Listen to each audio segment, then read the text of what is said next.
Hello viewers, আসসালামু আলাইকুম। আজ কোনো কভারেজ কিংবা ট্রাভেল ব্লগ নয়, বরং আজ আমি আলোচনা করব দেশে চলাচলকৃত স্লিপার কোচ বাসগুলোকে যে অবৈধ ঘোষণা করা হয়েছে সেই বিষয়ে বিস্তারিত সম্পর্কে।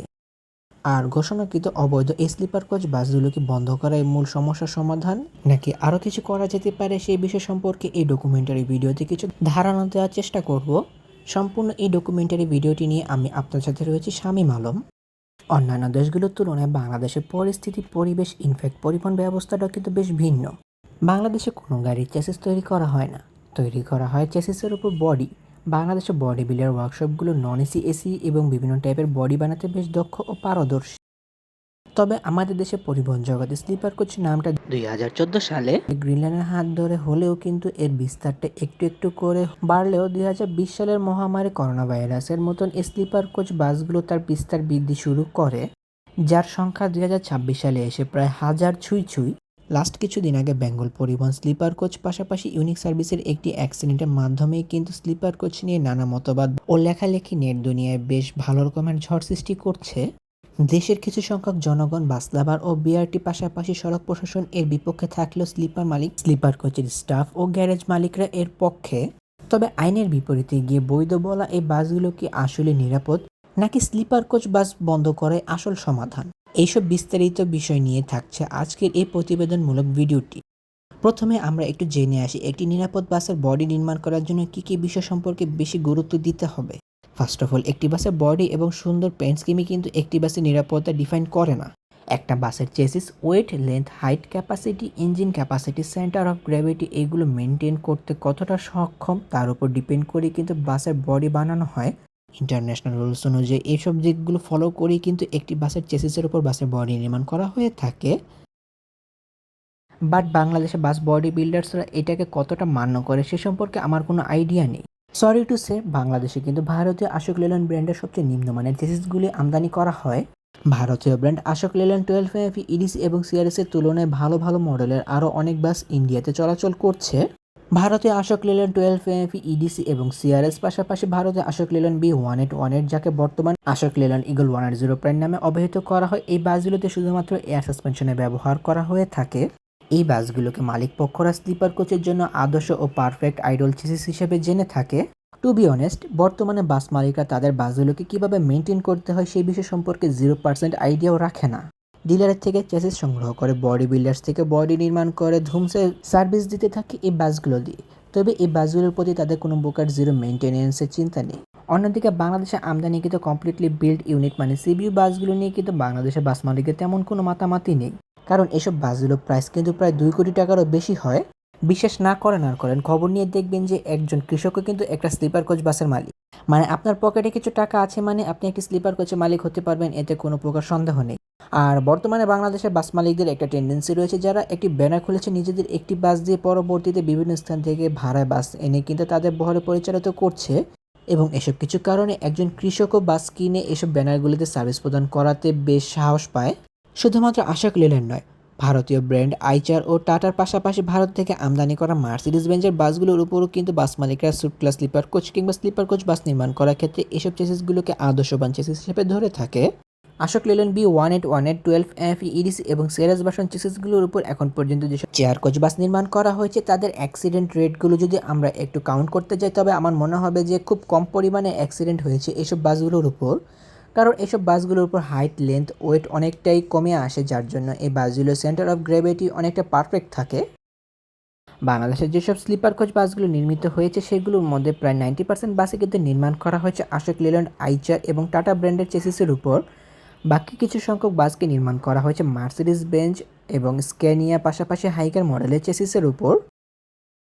ডাবল ডেকার বাস নির্মাণ করার ক্ষেত্রে কিন্তু একটি জিনিস ভালোভাবে খেয়াল করতে হয় যে একটি কাটা চেসিসের উপরই কিন্তু ডাবল ডেকার বাস নির্মাণ করা বেশ পারফেক্টলি পসিবল হয়। কাটা চেসিস মানে কি? ভিডিও স্ক্রিনে থাকা চেসিসটা কিন্তু একটা কাটা চেসিস, মানে এই বাসটা মাঝের অংশকে কিন্তু কেটে পরে বর্ধিত করা যায় একটা নিয়ম মাফিক মাপ রেখে। প্রথমে ফ্যাক্টরি থেকে এরকম ছোট একটা চেসিস বের করে আনার পর কিন্তু চেসিসের মাঝে এরকম কিছু আয়রন টিউব ব্যবহার করে চেসিসগুলোকে বর্ধিত করা হয় একটা নিয়ম মাফিক মেজারমেন্ট অনুযায়ী, যে বাসগুলোকে পরবর্তীতে গ্রিনল্যান্ডের এই বাসগুলোর মতন রূপ দেওয়া পসিবল হয়। শুধুমাত্র মাল্টি এক্সেল নয়, বাইএক্সেলের দিক থেকে ম্যান, ভলভো, মার্সিডিজ বিভিন্ন ব্র্যান্ডের চেসিস যেগুলোকে কাটাভাবে নির্মাণ করা হয় সেগুলোর মধ্যে কিন্তু বাইএক্সেল চেসিসও রয়েছে। তবে ওয়ান পিস বাইএক্সেল চেসিসের উপর ডাবল ডেকার বাস নির্মাণ করা technically not suitable. One piece চেসিসগুলোতে কিন্তু কোনো প্রকার আয়রন টিউবের ব্যবহার করা হয় না, ফলে এই বাসগুলোর হাইট অনেকটাই বেড়ে যায়। তাছাড়া ম্যাটেরিয়ালের কারণে কিন্তু এই বাসগুলোর ওয়েটও অনেকটা বেড়ে যায়, যার ফলে এই বাসগুলোর ব্যালেন্স একসময় ঠিক থাকে না। কিন্তু বর্তমানে বাংলাদেশে ওয়ান পিস বাইএক্সেল চেসিসের উপর কিন্তু ডাবল ডেকার বাসও নির্মাণ করা হচ্ছে, যেগুলোকে বাসলাবারা মজা করে আড়াইতলা বাস হিসেবে নাম দিয়েছে। এরকম আড়াইতলা নামক বাসগুলো বাংলাদেশের সর্বমোট 8 ইউনিট রয়েছে। তাছাড়া এরকম আড়াইতলা সাইজের অনেক বাস বর্তমানে বাংলাদেশের রাস্তায় চলাচল করছে, যেগুলো অনেকটাই কিন্তু বিপজ্জনক বলে আমার মনে হয়। ভলভো, ম্যান, স্কেনিয়া, মার্সিডিজ বাসের সাথে যদি টাটা আইচার এবং লেল্যান্ড বাসগুলোর কম্পেয়ার করতে হয়, তবে এই বাসগুলো কিন্তু বেশ নগণ্য, যেগুলোকে বাস মালিকরা বৈধ বললেও কিন্তু যাত্রীরা না বুঝে এই বাসগুলোতে উঠে পড়ে। একটি 10 টনের চেসিসের উপর যদি 12 টনের বডি করা হয়, তাছাড়া আনুষঙ্গিক সকল ওয়েট মিলিয়ে একটি বাসের ওজন যদি 15 টন হয়, তবে একটি বাসের ভারসাম্য কিন্তু সেম থাকে না। তাছাড়া এই বাসগুলোতে কিন্তু অনেক পরিমাণ স্টিল ব্যবহার করা হয়ে থাকে। তাছাড়া এই বাসগুলোতে সিটের পাশাপাশি আবার বেডেরও কিছু অ্যারেঞ্জমেন্ট করা হয়ে থাকে। যেসব বাসগুলোতে স্লিপার এবং চেয়ার কোচের অ্যারেঞ্জমেন্ট করা হয়, সেই বাসগুলোকে কিন্তু সুট ক্লাস বাস হিসেবে অবহিত করা হয়। তাছাড়া যে বাসগুলোতে সম্পূর্ণ বেডের ব্যবহার করা হয়, এই বাসগুলোকে কিন্তু স্লিপার কোচ হিসেবে অবহিত করা হয়। মূলত স্লিপার কোচ এবং সুট ক্লাস বাসগুলোর টাইপ একই রকম হওয়ার কারণে কিন্তু এসব বাসগুলোতে অনেক বেশি পরিমাণ স্টিলের পাশাপাশি অনেক পরিমাণ ওয়েটের ব্যবহার করা হয়। সুট ক্লাস এবং স্লিপার কোচ বাসগুলো হাইট, লেন্থ, ওয়েট চেসিসের সাথে সুইটেবল না হওয়ার কারণে কিন্তু এই বাসগুলো খুব তাড়াতাড়ি বাসগুলোকে ডানে বামে করার সময় বাসগুলো খুব দ্রুত উল্টে যায়। বেঙ্গল পরিবহন ও ইউনিক সার্ভিসের বাসের অ্যাক্সিডেন্টের ভিডিওটি আমরা খেয়াল করলে দেখতে পারবো যে বেঙ্গল পরিবহনের বাসটি কিন্তু খুব তাড়াতাড়ি কাটতে চেষ্টা করতেছিল বাম পাশে, কিন্তু কাটিং কম থাকার কারণে পাশাপাশি সেন্টার অফ গ্র্যাভিটির কিছু কারণে এই বাসটি কিন্তু খুব দ্রুতই কাটতে পারছিল না, যার ফলে এই অ্যাক্সিডেন্টটি সংঘটিত হয়। একটু বিবেচনা করলে দেখতে পারবো যে হাইগার, মার্সিডিজ পাশাপাশি যেই স্কেনিয়া ব্র্যান্ডের স্লিপার কোচ বাসগুলো বাংলাদেশে রয়েছে, সেগুলো অ্যাক্সিডেন্টের হার কতটা কম। তার বড় কারণ কি জানেন? কারণ এই বাসগুলোর তুলনায় লেলেন বাসগুলোর ব্রেকিং সিস্টেম অনেকটাই নগণ্য। শুধুমাত্র কয়েকটা রিটার্ডারে ব্যবহার করা হয়েছে এই বাসগুলোতে নামমাত্র।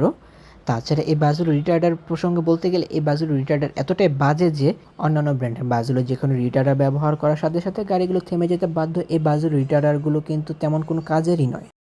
আর লেলেন মডেলের বাসগুলো কিন্তু তেমন একটা লং লাস্টিংও নয়, কারণ ভারতীয় ব্র্যান্ডের এই বাসগুলো 5 বছর পর কী একটা পরিস্থিতি ক্রিয়েট করবে তা একমাত্র একটি মালিকই জানে। ভারতীয় অশোক লেল্যান্ড ব্র্যান্ডের যে চেয়ার কোচ বাসগুলো রয়েছে, এই বাসগুলো অ্যাক্সিডেন্টের হার কিন্তু অনেকটাই কম। এর একটা বড় কারণ কি জানেন? এই বাসগুলোর যে চেসিসের ক্যাপাসিটি রয়েছে, এই ক্যাপাসিটি অনুযায়ী কিন্তু এই বাসগুলোতে বডির ওজন, ওয়েট, হাইট, লেন্থ ব্যবহার করা হয়। এখন আসেন মূল কথায়, মানে স্লিপার কোচ বাস বন্ধ করে দেয় কি আসল সমাধান? একটি বিল্ডিং তৈরি করা হয়ে গিয়েছে, মানুষ বসবাস করছে, তো এখন তো বললে আর বিল্ডিংটি ভেঙে দেওয়া পসিবল নয়। লক্ষ লক্ষ টাকা মালিকরা এই বাসগুলোর উপর ইনভেস্ট করেছে শুধুমাত্র কিছু লাভের আশা। যদি এই বাসগুলোকে বর্তমানে বন্ধ করে দেওয়া হয়, তবে কিন্তু মালিকরা বেশ ভালো পরিমাণে লোকসানের শিকার হবে। সমস্যা যেমন আছে তেমন কিছু প্রতিকারও রয়েছে। বর্তমানে এই স্লিপার কোচ বাসগুলোকে সম্পূর্ণভাবে ডিস্ট্রয় করে না দিয়ে পরবর্তীতে যাতে কোনো প্রকার স্লিপার কোচ বাস নির্মাণ করা না হয়, সেই বিষয় সম্পর্কে বিআরটি কর্তৃপক্ষকে বিশেষভাবে নজরদারি রাখতে হবে। আর বর্তমানে যেসব সুটলেস স্লিপার কোচ কিংবা ফুল স্লিপার কোচ বাসগুলো চলাচল করছে রাস্তায়, সেগুলোর হাইট এবং লেন্থ কমিয়ে পাশাপাশি ওয়েট কিছুটা কমিয়ে এনে এই বাসগুলো বিআরটি কর্তৃক পরীক্ষা নিরীক্ষার মাধ্যমে রাস্তা চলাচলে পারমিশন দেওয়ার একটি পদক্ষেপ গ্রহণ করা বর্তমানে বাস মালিকদের জন্য একটি স্বস্তির নিঃশ্বাস বলে আমি মনে করি। তাছাড়া সুটলেস স্লিপার কোচ বাসগুলো অবৈধ ঘোষণা করার কোনো ওয়ে আমি দেখছি না। একটি বাসে অতিরিক্ত হাইট ব্যবহার করে 43টি আসন ব্যবহার করা হয় চেসিসের উপর জোর দিয়ে। সুট ক্লাস বাসের 43টি আসনের বদলে যদি ফুল স্লিপার কোচ বাস হিসেবে 30টি আসনের ব্যবহার করা হয়, এই বাসগুলিতে পাশাপাশি কিছুটা হাইট কমিয়ে আনা যায়, তবে এই বাসগুলো রাস্তায় চলাচল করার ক্ষেত্রে কিছুটা পারফেক্ট এবং বিআরটি কর্তৃক পারমিশন পাওয়ার যোগ্যতা রাখে বলে আমি মনে করি। এছাড়া লাক্সারিয়াস বাসের তুলনায় এই বাসগুলো ভাড়া যদি কিছুটা কমিয়ে আনা যায়, তাহলে এই বাসগুলো রাস্তা চলাচল করার ক্ষেত্রে মালিকদের জন্য অনেকটা সুইটেবল। পাশাপাশি যারা সিবিও লাক্সারিয়াস মানে বাস দিয়ে সার্ভিস প্রদান করছে বর্তমানে, তারাও কিন্তু বেশ ভালো মানের সার্ভিস প্রদান করতে পারবে তাদের লাভবান হওয়ার আশায়। তাছাড়া স্লিপার কোচ বাসের ক্ষেত্রে ভারতীয় ব্র্যান্ডের এই বাসগুলোকে বর্জন করে বাইরের অন্য কোনো ব্র্যান্ডের সিলেক্টিভ কিছু ব্র্যান্ডের চেসিসের উপর স্লিপার কোচ বাস নির্মাণ করতে হবে, যেগুলো বিআরটি কর্তৃক পারমিশন পাওয়ার যোগ্যতা রাখে। এসব কিছু দিকের পাশাপাশি যদি ইন্টারন্যাশনাল বডি মেকিং মেজারমেন্ট যদি গ্যারেজগুলো ফলো করে, তবেই কিন্তু বিআরটি কর্তৃক স্লিপার কোচে পারমিশন পাওয়ার বেশ একটা ভালো টেন্ডেন্সি থাকে। তাছাড়া এসব কিছু দিক ফলো করলে কিন্তু যাত্রীদের একটা বেস্ট সেফটি এনশিওর করা পসিবল হয়। তাহলে ভিউয়ার্স, আমার এই ভিডিওটি কেমন লাগলো তা কমেন্ট করে কিন্তু অবশ্যই জানাবেন। যদি ভিডিওটি ভালো লেগে থাকে তবে অবশ্যই লাইক ও কমেন্ট করবেন এবং ভিডিও লিঙ্কটা আপনার বন্ধুদের সাথে শেয়ার করতে পারেন। তাছাড়া আমার এই ভিডিওটিতে যদি কোনো প্রকার ভুলভ্রান্তি থেকে থাকে তবে অবশ্যই ক্ষমার দৃষ্টিতে দেখবেন এবং ভিডিও কমেন্টে ভুলগুলো ধরিয়ে দেওয়ার চেষ্টা করবেন। এমনই কিছু ভিডিও পেতে কিংবা দেশে পরিবহন জগতের সকল তথ্য বিস্তারিত জানতে কিংবা নতুন বাজেল আপডেট সবার আগে পেতে অথবা ভ্রমণ সংক্রান্ত কোনো তথ্য জানতে আমার এই চ্যানেলটিকে সাবস্ক্রাইব করে পাশে থাকার অনুরোধ রইল। খুব শীঘ্রই ফিরছি নতুন কোনো ভিডিও নিয়ে, সেই প্রত্যাশায় আজকের ভিডিও এখানে শেষ করছি। আল্লাহ হাফেজ।